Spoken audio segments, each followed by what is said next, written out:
I would like to call the April 15th public hearing regarding the potential closure of Perry School to order. Please stand for the pledge to the American flag.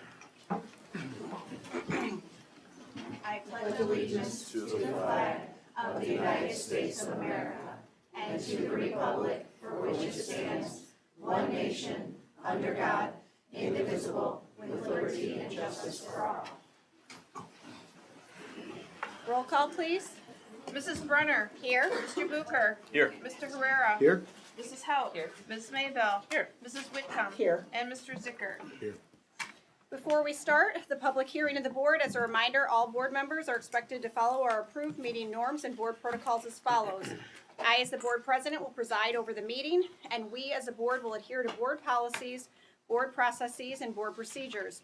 We will model the behaviors expected of students, staff, and community members. We have an obligation to express our opinions and respect others' opinions. We will remain business-oriented, objective, and ends-focused in our work. We will assume positive intent, and we will listen alertly to discussion. At this time, I will hand the floor over to Dr. Shug and our presentation for the evening. Okay, thank you, President Brenner. This evening, we are going to begin with a presentation on the public hearing and the potential closure of Perry Elementary School. I know that some of you had the opportunity to hear this presentation previously at the town hall. I'm going to walk through it again this evening, but I'm going to try to do that at a pretty quick pace so that you have an opportunity to understand the context that we're here without taking a lot of time, because we want to make sure we're leaving time for public participation. Are you able to hear me in the audience? Not in the back. Okay. All right, I am going to then, Janine, have you go ahead and forward, and I will move closer so that the audience can hear me better. Thank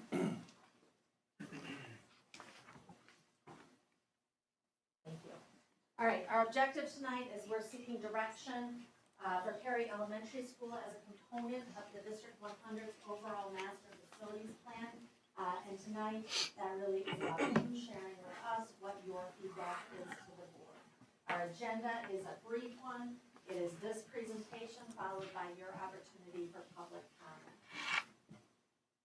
You can see here on this slide exactly how long we have been working to try to determine what next steps are going to look like for that master facilities plan.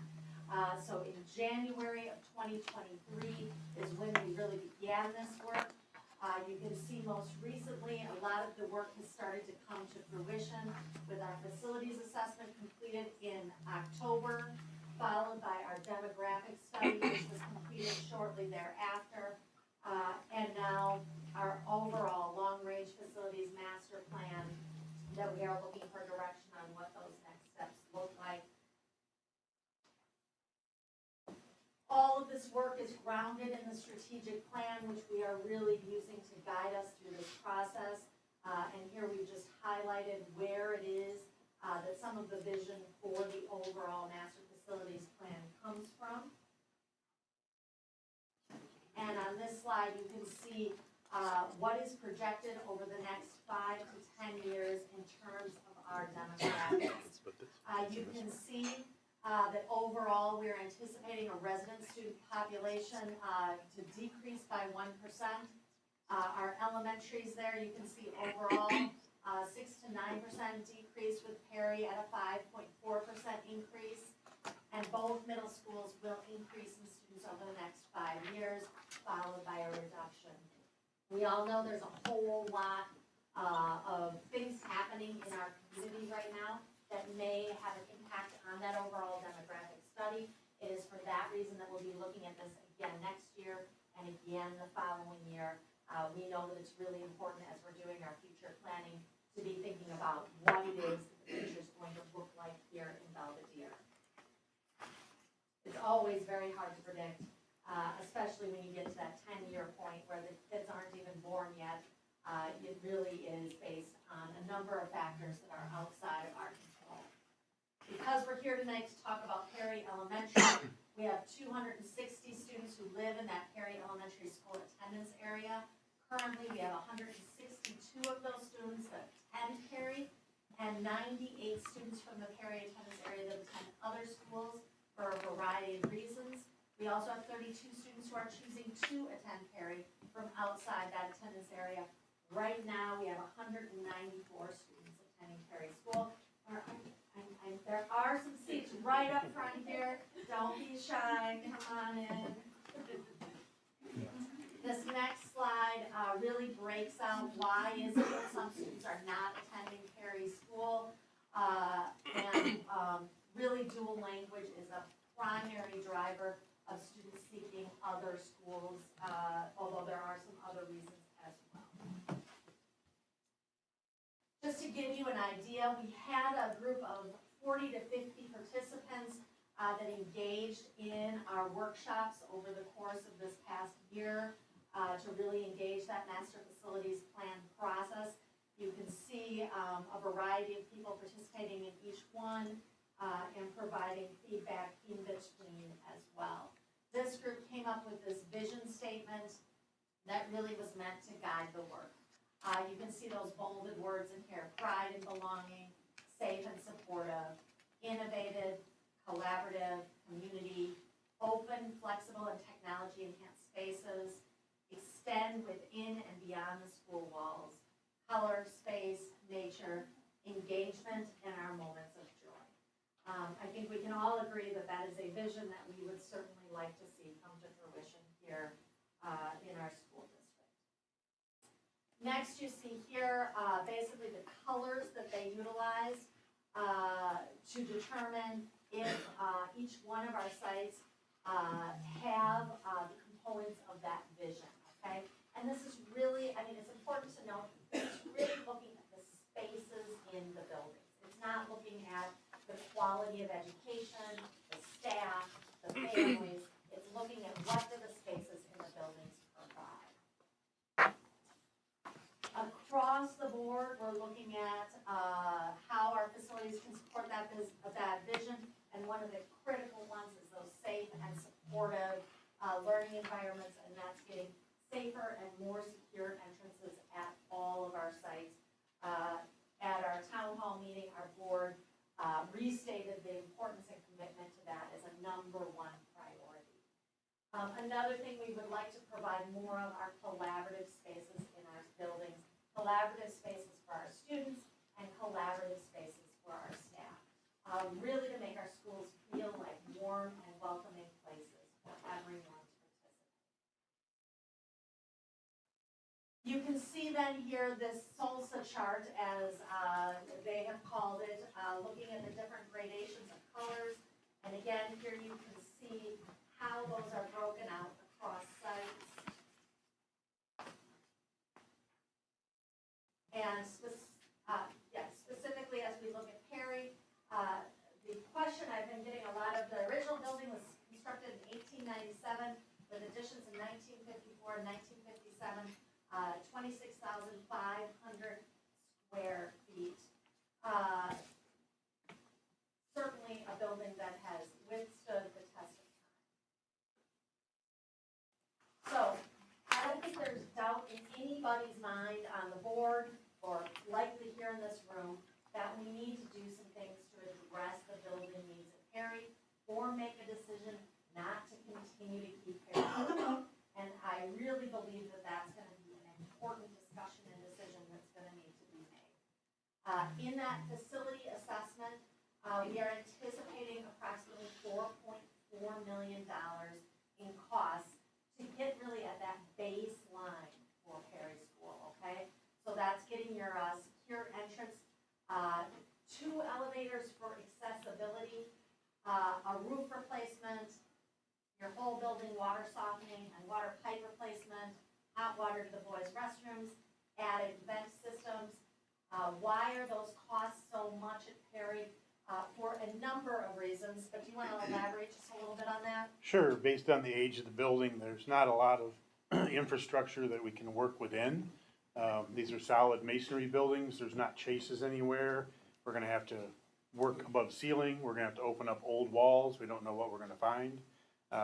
In your attic structure itself, and the roof is a higher slope roof. It has a chimney that's deteriorating that isn't really used anymore, and that's letting water in, so that's helping deterioration as well. So the conditions of the building, the height of the building, and the infrastructure, what it's constructed of right now is different than what we construct buildings of today. And there's not a lot of room to fit all that in without tearing things up and opening them up. So you're taking some things out that maybe you wouldn't normally have to take out to be able to accommodate those things.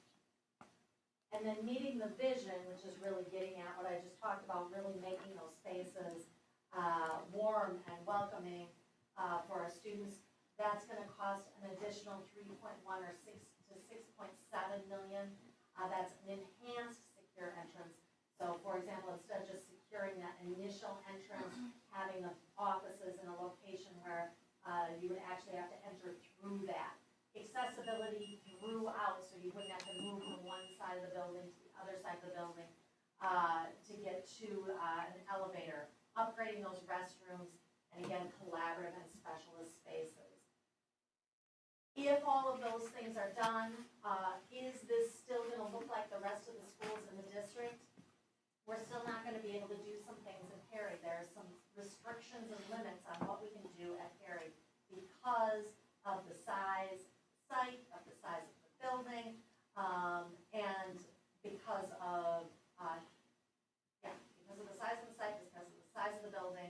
Oh, and the cafeteria, for example, kitchen, that's not something that's gonna be included in these plans. So, just so you understand, that there are some things that are just inherently really challenging to do in that space.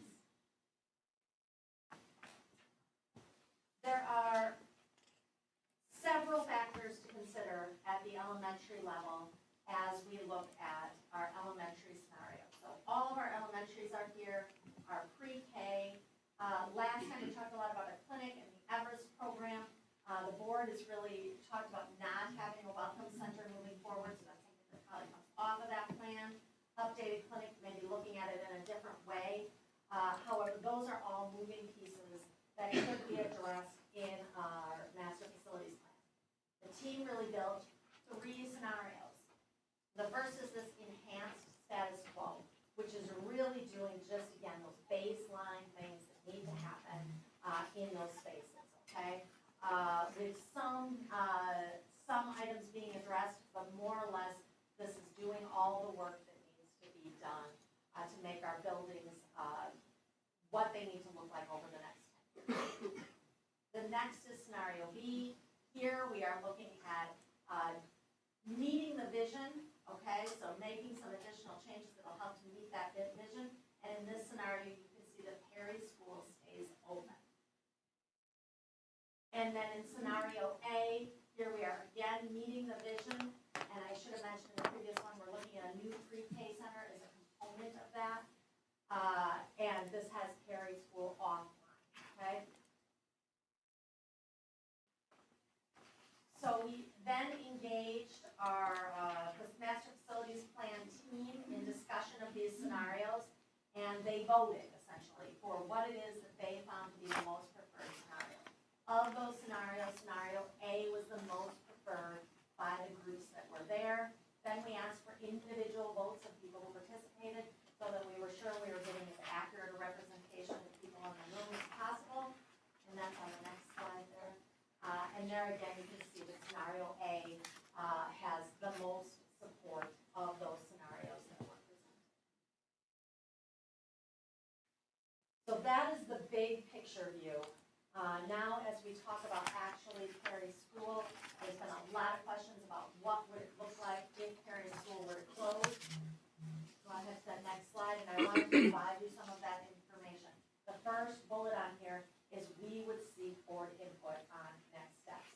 So should the board make this decision, everything that follows here would be subject at the end of the day to what the board felt was the right way to go, okay? But this is what we would anticipate happening. We would anticipate waiting a full school year before closing Perry Elementary School to really assist in a smooth transition for students, staff, and families. I want to give credit to board member Whitcomb, who really challenged us to take on the opportunity to reach out to Kishwaukee staff and and look at the processes that were used at that time. When I did reach out to Kishwaukee staff, they gave us a lot of feedback on mistakes that were made in the transition when Kishwaukee School closed, and what were some things that we should really be thinking about doing. And one of the first things they said was to provide time, to make sure we take the time to celebrate Perry School before you would have a closure there. What would we do for our current students? We would plan for students to attend a different elementary school. We want to honor choice. We know closing a school is really hard. We would ask families to choose from one of our existing elementary schools, Lincoln, in-town elementary schools, Lincoln, Meehan, Seth Whitman, and Washington School. Should space not be available, Washington will definitely be able to accommodate all those students. Siblings would be able to follow siblings that are currently enrolled in District 1. We would not offer K next year if, again, the decision was made. K students who are in that Perry attendance area would be able to attend Seth Whitman or Washington School. Here's what we anticipate for next year, and then in the 25-26 school year, we would need to place approximately 128 students.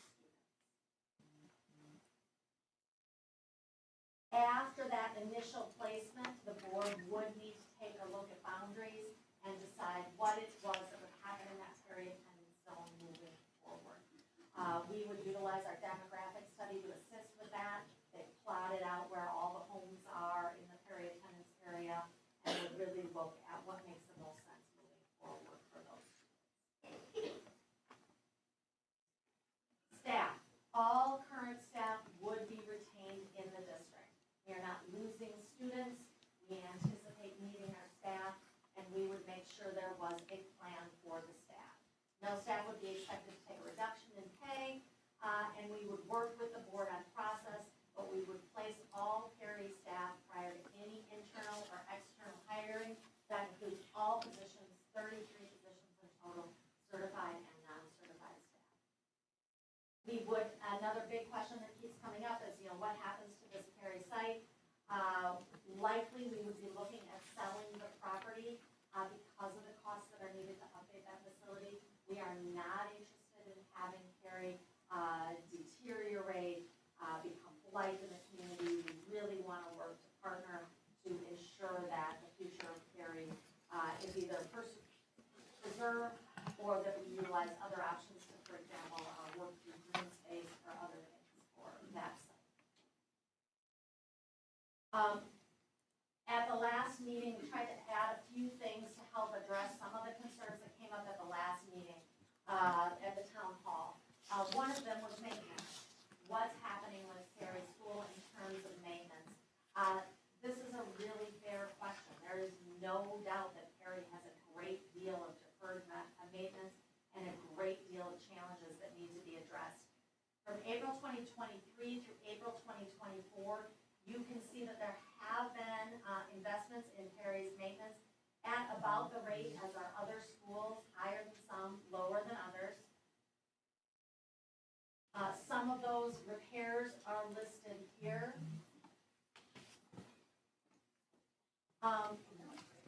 Sorry, you can hold it a little longer. These are some of the repairs, some of which are preventative, some of which are responsive.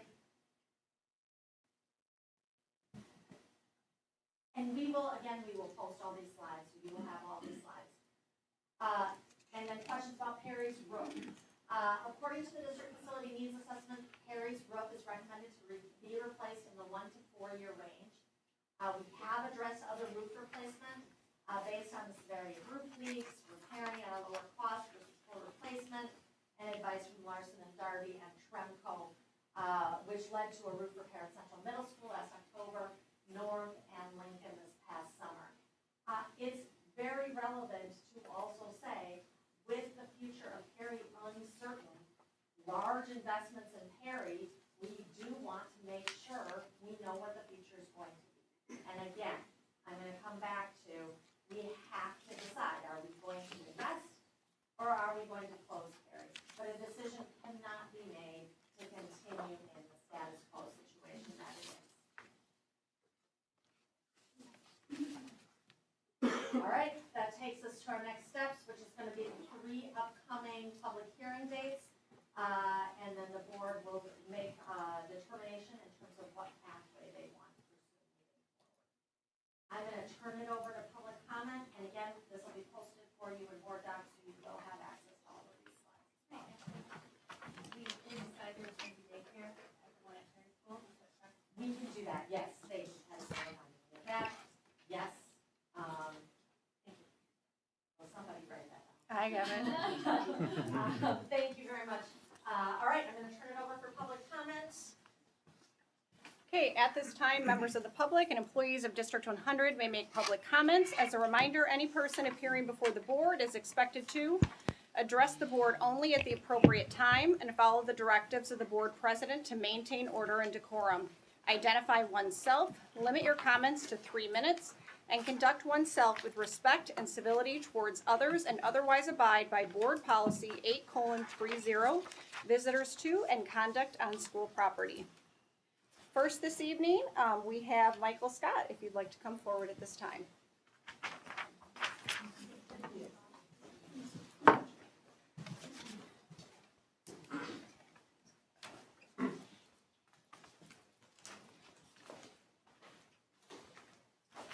Hello?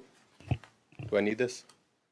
If you wouldn't mind, because since we are live streaming, then people can hear you better on the video, that would be great. Is it turned on, Janine? Is it turned on? I can't. Yeah, it's green now. Yeah, it's gonna work through the live stream. Oh, I see. It's not for us. Yeah, it's more so the people on the video can hear you, thank you. All right, I'm an idiot. Okay. All right. Yeah, I have a few, just a few comments just from the presentation and just some of my own concerns. Some of the information in the slides talking about how you guys want to modernize the school, which is great. However, the main reason it seems like students aren't attending our school, in the Perry School, it's not because of the lack of modernization, but the lack of dual language education. So that doesn't require any renovations. I mean, I'm all for the renovations. Obviously, we need to update the building, but that's not why students aren't attending our school. So that's an easy fix. I wasn't in one of the 7 focus groups that was asked what scenario would be preferable. Anyone here? No. Was anyone in a focus group? No. Okay. We have one person in this audience that was in a focus group. No one asked me that what the preferred option would be. So I feel like that's kind of false advertisement. And previous generations have decided to defer the maintenance. Previous generations have decided without any consideration of the future and the future generations what would happen to Perry School. So the buck stops with us now because of that. And I don't want to do the same thing the previous generations did that has put us in this situation now. I think it's important that we just take responsibility, and it's going to cost money. It's going to increase my taxes. Okay. Because I don't want this to happen again. And that's it. Thanks.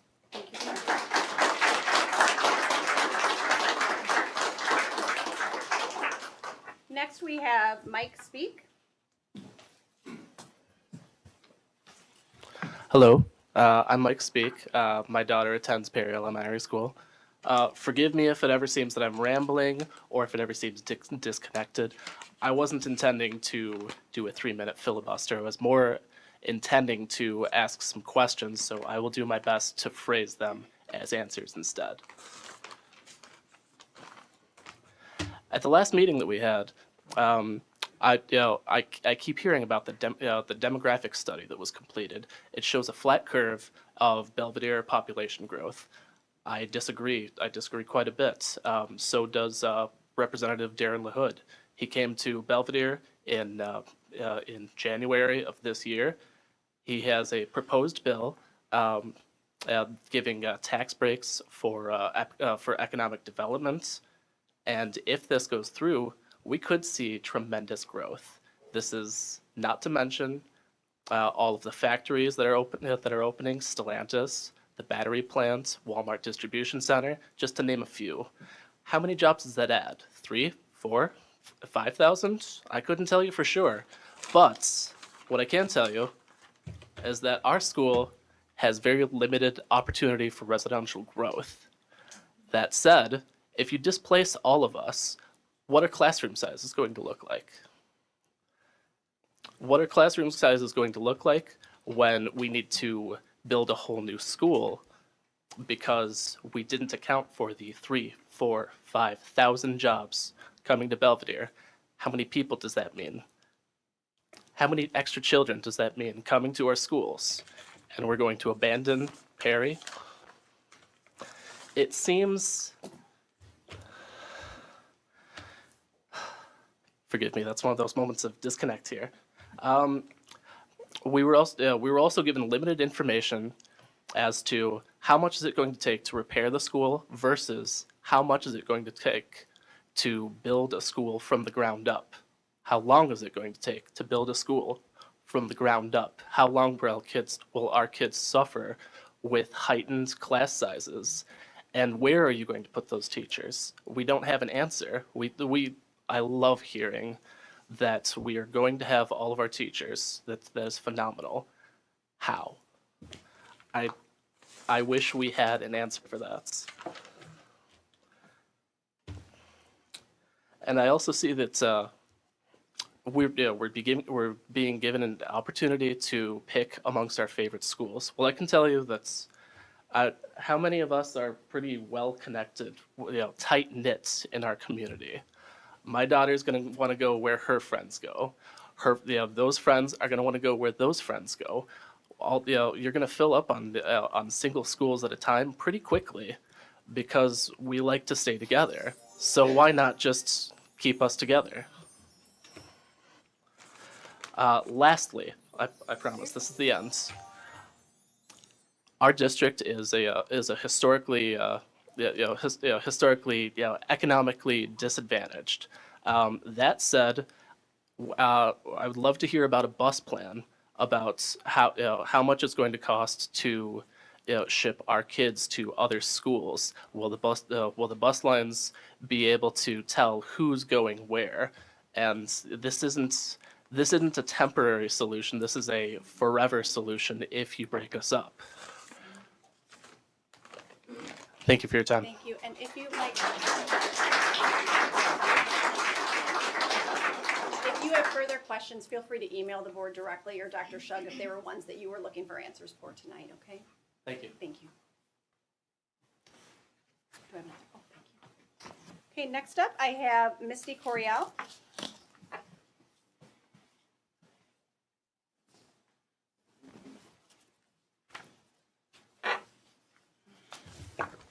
Hi, for those that don't know me, I'm Misty Coriel. So I was up until 11:30 last night putting together charts of status of our district and test scores. I'll get to that in a minute. In the town hall meeting, it was clearly stated that the community was going to be made aware that we were going to be having these 3 meetings. The only emails I've received since that town hall are regard to student registration, which, after staying up until 11:30 last night looking at this test score data, I'm not sure that I'm ready to re-register my youngest. So, all right, and to answer the question on the community growing, we might be creating jobs, but I highly doubt that the people are going to choose to bring their kids to these schools. They're going to send them to Boylan, they're going to send them to Rockford Christian, they're going to send them to Christian Life, or they're going to go move up to Hananiga and have them go to school up in Roscoe. They wouldn't choose to come here if they look at this data, okay? So let's start talking about it. We spent upwards of $1 million on studies. The facilities plan thing was over $700,000, as I understand it, which started without board approval, if I'm not mistaken. And we can't come up with money to fix some stuff that's going on with Perry. So I think personally the decision's already been made and that these meetings that we're having here are just cursory. I could be wrong, but I doubt it. So renovating Perry is going to cost less than the $22 million being asked for this early childhood education facility, right? These demographic or not the demographic studies, but the test score studies, the results of the stuff that I have on this chart show a significant drop off, right? After Kishwaukee was closed, and I know some of you had students that went to Kishwaukee. It doesn't come back up. The only school that comes back up after Kishwaukee closed was Perry, after it dropped off and came back up. Okay? So you guys might want to take some time to go look at your Illinois report card and start putting together some data. Or I'd be happy to provide it. Okay, so I think we've been sold a lot of magic pills about what's going to be done to help the test scores of our students in the school. Closing Perry, I don't think is the right answer, right? We've got plenty of facilities. Our facilities are fine. There's plenty of money being discussed here that can be reallocated and moved, right, to address the needs we have in our schools, to accommodate the early childhood education program until that program has proven itself, okay? We don't know for sure that we're going to continue to get the grants every year. We don't know that, right? Nobody knows that. So we're going to build this huge facility and put this district in jeopardy of bankrupting itself because nobody's taking into account another 2008 or another 2020 happening. And that's okay. I'll continue during the school board meeting when I get another 3 minutes. Thank you.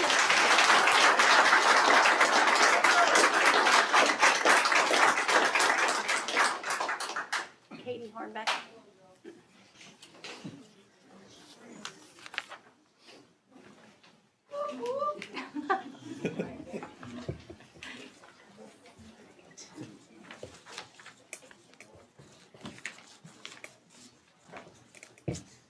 Alrighty.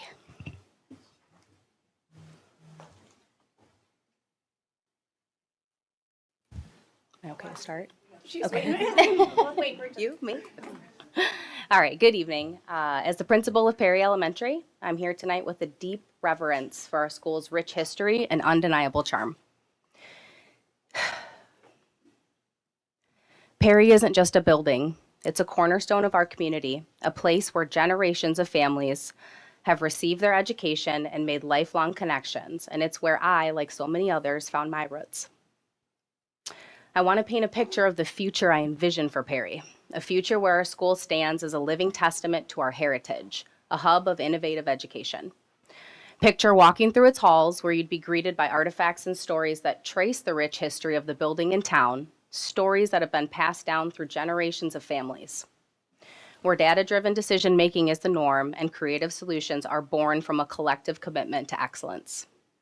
My vision includes exploring unique programs and opportunities that work well for a smaller school. This could include outdoor education programs, vocational training built into curriculum, and partnerships with local businesses and organizations. We leverage our small size to offer tailored experiences that meet the diverse needs of our students. Here, every challenge is met with an all-hands-on-deck approach as we recognize that our students are not just mine or yours, they're ours collectively. Much of what we already do now.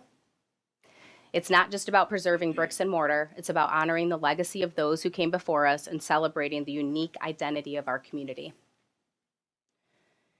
I understand the valid concerns raised about the condition of our school and the need for upgrades and maintenance. With a strategic plan for renovation and a commitment to ongoing maintenance, we can ensure this investment in our school's infrastructure is an investment in the well-being and future success of our students. Ensuring they have access to a learning environment that fosters growth, creativity, and excellence is vital. Equity is, of course, another aspect to consider in this decision. I understand the weight of this decision, and I urge you to carefully consider its impact, as I know you are already doing. The closure of Perry would have consequences, particularly for those who rely on it most. For some, it could disrupt routines and impact family time due to changes in transportation arrangements. We do risk depriving our children of the comfort and security that they do find in their homeschool community. The social emotional well-being of our students must be considered in this decision as well. Whatever the outcome of Perry may be, we owe it to our children to provide stability and continuity in their education, not uncertainty. we must have a plan either way.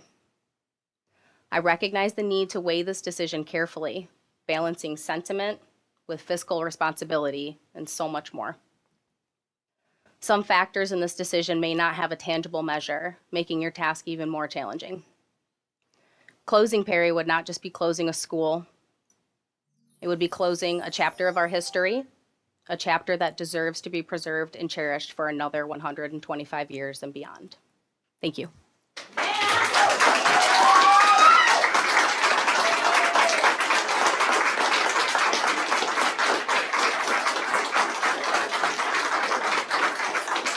Next, we have Ryan Peterson. I can't believe you guys didn't apply. That was really good.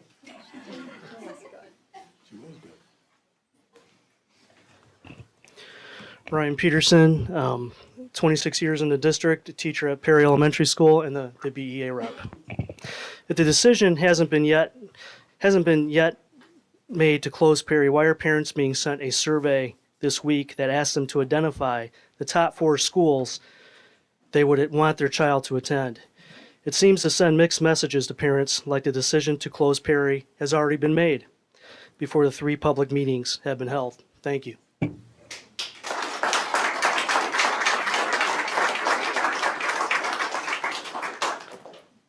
Next, we have Catherine Inslee.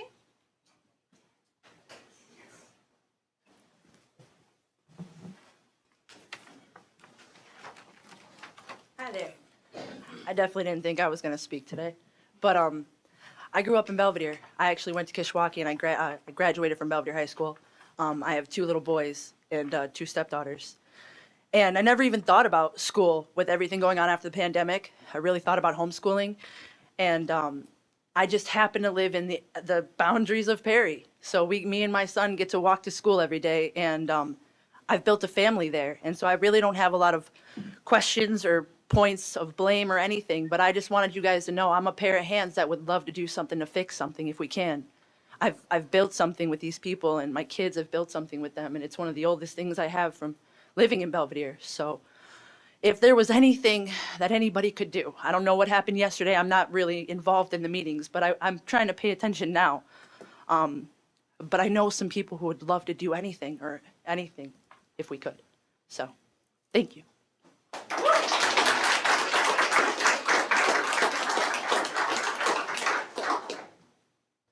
Next, we have Jess Leonard.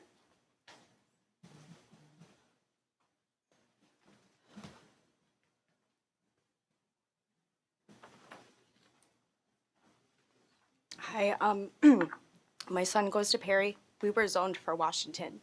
I was born and raised here. I went to Washington. Washington was unacceptable. As a parent, you want the best possible life for your child. Perry is the best for my son. Perry is our second family. It is his second family. If we lost Perry, he wouldn't thrive the way he has thrived the last few years at Perry. I would actually consider homeschooling him instead of sending him elsewhere. And as to what, as to what Mike was saying, everyone would try to pick the same. We want to keep our kids together. Our staff and our parents and our kids there, we are all a family. We can't imagine losing Perry. Sorry. Thank you. Thank you.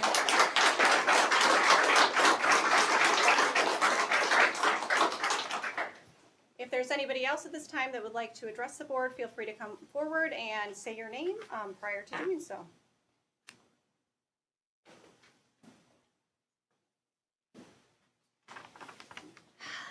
Hi, I am Abby Cameron, and I have the distinguished pleasure of being not only a Perry teacher, but I have a lot of kids in this district.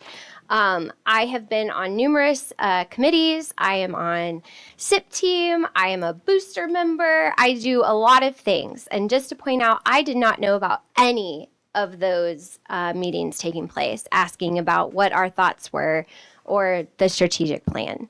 I also have something to share with all of you is that I have had the opportunity to go to different buildings. I have the opportunity to see what our children at Perry do not have. And as a parent, I was angry when I first went. I was like, what? This is not okay. But as my children started their journey through Perry, I realized that you can never substitute a STEM lab with every single adult knowing your name in a building. You cannot substitute a shiny new gymnasium for a nurse that takes care of your child when you're at work and your kid is vomiting, right? That knows your kid by name and knows how to get a hold of you and will take care of your child until you can get there. I have the really hard, a lot of people don't know this, so I'm really sorry. Not anything to do with Perry, not anything to do with this. I will not be at Perry next year. I'll be at a different building. And we had the pleasure of having Mr. Herrera at our building, and it dawned on me that I have the opportunity to take them to a different school building that has amazing amenities that Perry does not have. And I'm choosing to keep my children at Perry. And I think that that speaks volumes for what Perry has. I do agree with the gentleman that spoke earlier that I'm really sorry for all of you, because this is not a problem that you created. This is something that has been passed down to you from previous administrations and previous boards, and now you have the decision to have to try to clean it up, right? This cannot be fun for you. It is not fun for us. I do not envy the seat that you are sitting in right now. It is a very hard situation to be living. What I ask of this board, though, is there's lots of misinformation going around, or maybe it is true and we just don't have a clear picture. Our families are going to be asked to pick a school that they would like their children to possibly attend if we were to possibly close, or where they would maybe like to attend. I don't know, I have students in my own classroom, and I know my time is running out, that don't have transportation. Their parents cannot get them to the doctor sometimes because they do not have transportation. How are we going to expect these families to be able to go see what Seth looks like or what Lincoln looks like? If you're going to do that, offer transportation. Offer them the opportunity to be able to go and do that. I think that you have a very important decision. I think it needs to be equitable. I think it needs to be invested in. But you have an amazing opportunity before you. You have the opportunity to put your name, basically, on the mark of what your decision is going to be. To invest and to really see what Ms. Hornbeck is able to do with this amazing staff and amazing families, or the decision to go ahead and close the building. So I thank you for your time. Thank you very much.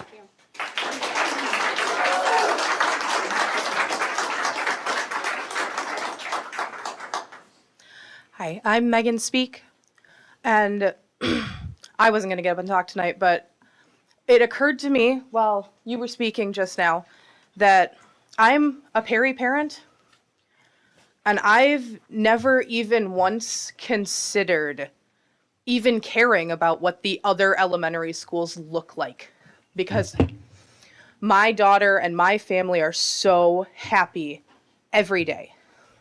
So if Perry were to close, I would have no idea where I would maybe want to send my children, because I don't know anything about the other schools. It's not a thought that's ever crossed my mind because we're so happy. And in your big mission statement, the beginning main points were pride, security, community. And if there's anything that we have, it's those three things in each other and in our staff.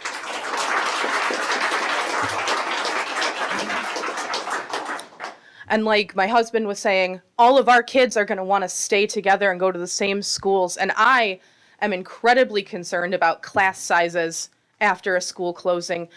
I believe one of the slides in a previous meeting was that the other schools are already at 76% capacity. 76% plus another 200 students. Where does that put us? Anybody? I'm sorry, that was a real question. I wanted to know the answer. I'm sorry.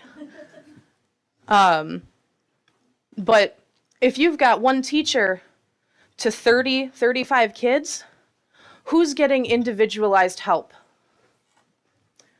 But at Perry, with our small class sizes, my daughter's class, I believe, is 17 students. If she needs help, she gets help, and so does her neighbor, and so does their neighbor. And I think that's so much more important than, yes, every child deserves the help that they need to thrive. And I think it's more important coming from their teacher than coming from amenities. And that's really all I wanted to say. Thank you.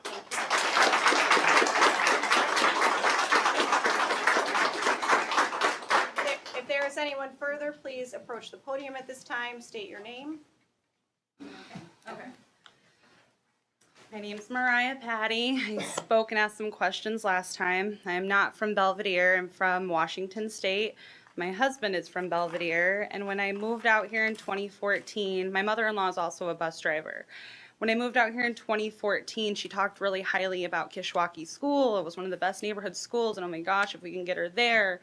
Unfortunately, that didn't happen because it had already been closed by then. And she had mentioned, you know, it was a big deal. Let's not close another Belvedere school. That was a big thing that a lot of people thrived on. And here we are talking about closing another Belvedere school, another small neighborhood school that is working, that keeps us together as a family. I've also heard that it's on the board doc that there is going to possibly be renovations for the Washington playground, $200,000. Why is that not going towards Perry? Perry, have you been to their playground? They have a rolly slide I haven't seen since probably 1999 when I was at the park. Pinches your fingers. You know, I mean, let's invest that money into Perry, the school we're talking about closing down. You know, my daughter is going to be in 4th grade, so I just, you know, she gets the help that she needs. I just think we really need to invest in our community and in the neighborhood school, especially, I mean, I live right behind it. What happens to empty buildings, properties that go up for sale? Our value is going to go down in property. Our taxes are going to go up. Vandalism. I mean, there's just so much that can happen right in front of there. So that's all I have to say. Thank you. Thank you.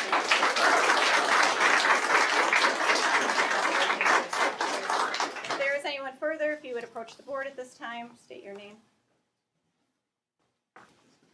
I didn't put my thing down. My name is Tracy Rangel. My concerns are, I don't have kids in any of these schools right now. Mine are graduated. I'm now thinking and gone on to college.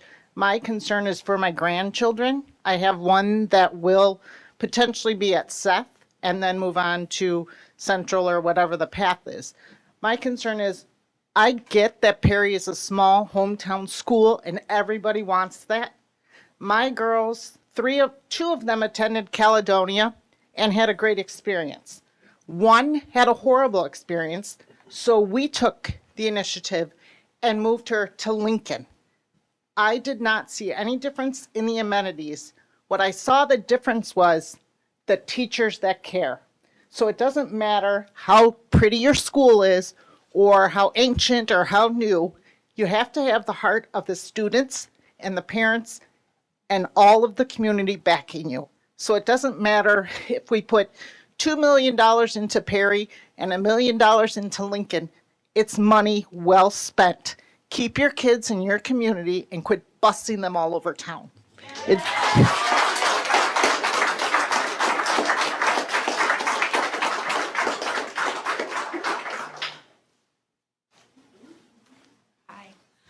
My name's Melissa Williams, and I am the nurse for Perry and a parent of several District 100 students. It seems like this decision to neglect Perry has been on the agenda for 5, 6 or more years. You know, things that needed to be done, the playground, other things are continually pushed off. And now this is the first year since you guys did this master facilities plan where we should close it because of all these things. Well, all of these bad decisions accumulated to this. I was told that a full-time nurse probably isn't going to be needed at Perry next year. I have 2 students that go there, they have had a great time, and I would never take them away because of the great care that they get there. It just seems like decision after decision after decision is being made that Perry doesn't need this, Perry doesn't need that, this can wait, this can wait. Please, I implore you to stop now, make the change, invest in something that works with the people that care, that want to go to their job, that want to be there. I mean, I care, and I know so many other people care, that I told my principal, I will come in next year for free, and I will help you because I love this school and I love these kids, and I know I'm not the only one that feels that way. I mean, just stop with the no's. Turn it around and say yes. We have the money. I pay my taxes every year, and I know how much, it's a lot. Like, we can do this. Please, enough with the bad decisions. Invest in what works and what people love. Please. Thank you.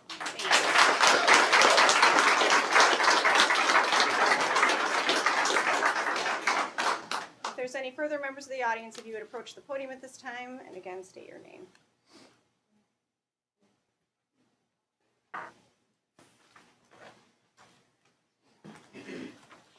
Hi, I'm Lindsay. I'm one of the parents from Perry. Please excuse me. I just want to say, this is a huge family.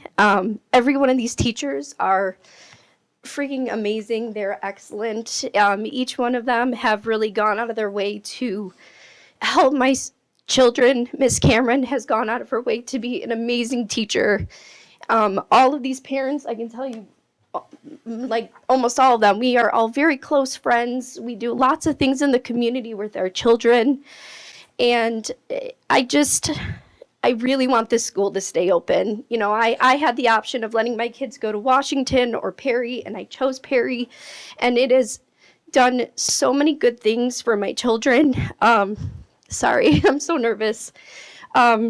They have excelled tremendously with these teachers. Nurse Melissa, she is amazing. And I just think it's unfair that, people are losing their jobs and people have to move places. And we're just such a close-knit family, and it just really kind of appalls me a little bit that we've known about the roof from what I've heard the last meeting, 11 years. Why hasn't something been done in 11 years, But this is just a great community. And there are lots of parents, like they said, who have the transportation issues. And probably 80% of these parents walk to Perry every single day, How are they going to get to all these other schools with the lack of transportation? So many of these parents moved in that area specifically for Perry, so that they can take their children there. So I don't know, I just really hope that we do consider all of these people that are talking, and that this isn't just a definite, no or anything. So thank you. Thank you.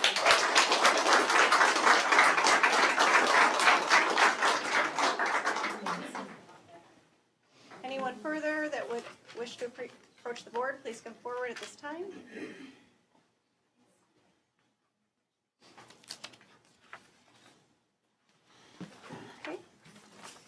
All right, before we motion to adjourn, I just want to explain that we will, the board, after this portion of the meeting, will go into closed. We will leave this room, so you're welcome to stay here if you're staying for the full meeting, walk around, and then after our closed session, we'll come back into the room. So, do I have a motion to adjourn the meeting? So moved. Second. Member Mayville made a motion, and Member Herrera seconded the motion to adjourn the meeting. All those in favor, say aye. Aye. Meeting adjourned at 6:25.